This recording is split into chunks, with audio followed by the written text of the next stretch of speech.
그래서 해결책 중에 하나가 굉장히 단순한 해결책인데 우리에게는 놀라울 만큼 효과적인 해결책이 드롭아웃이라는 해결책이 있습니다. 드롭아웃은 부분 최적화의 합은 전체 최적화의 합이 아니라는 가정하에서 출발을 하는 것이고요. 이게 무슨 얘기냐면 부분 최적화를 한다라고 해서 전체 모든 시스템에 대해서 최적화가 되지는 않는다라는 뜻인데 간단하게 한번 이렇게 말씀을 드려보겠습니다. 만약에 우리가 공장에서 제품을 만듭니다. 어떤 제품은 3개의 설비를 통해서 만들어집니다. 그러면 A라는 설비와 B라는 설비와 C라는 설비가 있는데요. A라는 설비는 시간당 20개를 작업을 할 수가 있습니다. B라는 설비는 시간당 15개를 작업을 할 수가 있고요. C라는 설비는 시간당 10개를 작업을 할 수가 있습니다.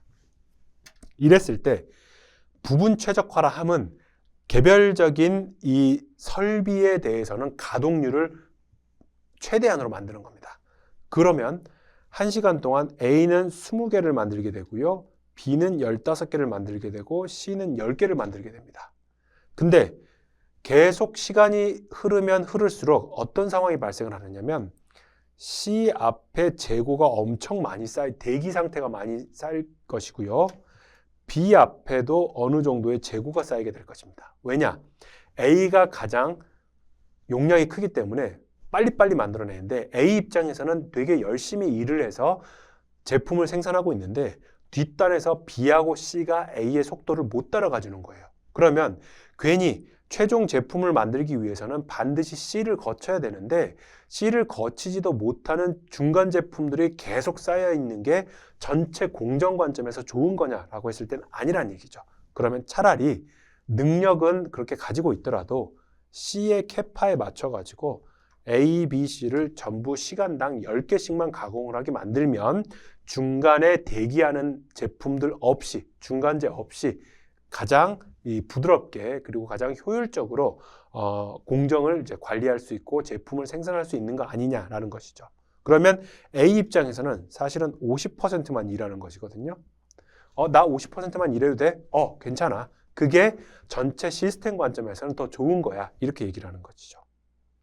이게 곤충들의 세계에서도 실제로 적용이 됩니다. 어떤 상황이냐면요. 혹시나 이런 다큐멘터리들을 보신 분이 계실지 모르겠습니다. 꿀벌을 사례로 먼저 설명을 드려볼게요. 꿀벌 집단을 자세히 관찰하면 하나의 벌집에서 이제 무리 생활하지 않습니까? 그 중에서 80%는 일벌들이 일을 한대요. 근데 나머지 20%는 논답니다. 백수 꿀벌이 존재하는 거예요. 그런데 그걸 가져다가 80%의 일하는 꿀벌들만 다 필터링을 해서 새로운 꿀벌집에다가 놔주고요. 20%의 놀고 있는 꿀벌들만을 다 걸러내다가 또 다른 이제 꿀벌집을 만들어주면 각각의 그 꿀벌집에서 또 파레토 법칙처럼 80%의 꿀벌은 일하고 20%의 꿀벌은 또 논답니다. 그게 어떤 자연스러운 밸런스를 맞춰주는 거죠. 그래서 드롭아웃 역시 이제 앞에 사전 설명이 길었는데요.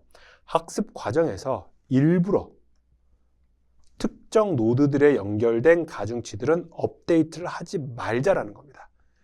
아니 지금 공부를 계속 시켜도 모자랄 판에 공부를 안 시키겠다라는 거냐? 라는 질문에 대해서 그렇습니다. 좀 쉬게 내버려 둡시다. 이겁니다. 그리고 어떤 노드를 업데이트 시키지 않을 것인가는 상황에 따라서 이렇게 마치 스위치를 두듯이 그때그때 바꿔가면서 결정을 하자는 얘기입니다. 그래서 dropout ratio가 뭐 0.5다 이런 이제 그 하이퍼 파라미터를 실습을 할 때 보시게 될 텐데요.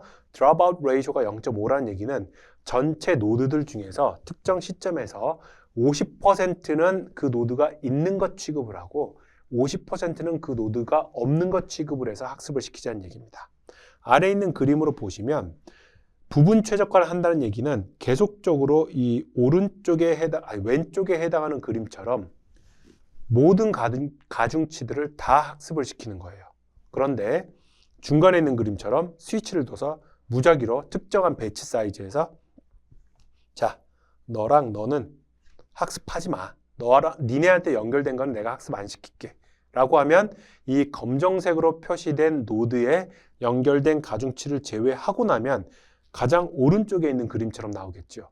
이 모델을 학습을 시키는 겁니다. 그리고 그 다음 배치 상황에서는 또 지금 현재 검정색으로 표시된 게 아닌 또 다른 것들에 대해서 검정색으로 표시를 해놓고 거기에 연결되어 있는 가중치들은 또 학습을 안 시키는 이런 식으로 일부러 부분을 학습시켜가는 겁니다. 그러면 이게 사실 우리네 일상도 별로 다르지 않은 게 매일매일 정말로 1년 365일 24시간을 정말 빡세게 온 집중을 다해서 살아갈 수 있는 사람이 이 세상 어딘가에는 있겠지만 저는 아니고요. 일반적인 사람들은 그렇지 않습니다. 정말 빡세게 달렸다가 가끔은 조금 이제 쉬기도 하고 휴가를 가기도 하고 그래야 되는 겁니다. 그래서 사람도 좀 쉬어줘야 되고 히든 노드들도 좀 쉬어줘라. 이게 드롭아웃의 개념입니다.